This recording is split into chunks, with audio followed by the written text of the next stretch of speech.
አብዛኛውን ጊዜ በንግድ ላይ የተሰማራው ማህበረሰብ ምንም አይነት የዋጋ ንረት ቢኖር ይሄን ያህል የጎላ ጉዳት አይደርስበትም።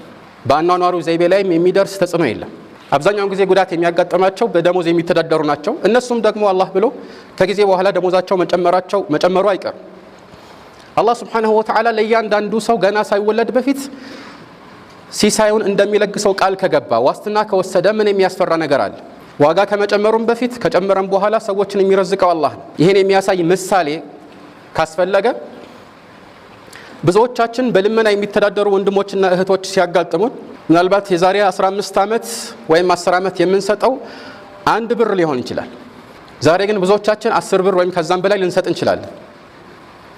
ደሞዝ የላቸውም፣ ግን እነሱንም አላህ Subhanahu Wa Ta'ala ይረዝቃቸዋል። وما من دابة في الأرض إلا على الله رزقها ويعلم مستقرها ومستودعها كل في كتاب مبين።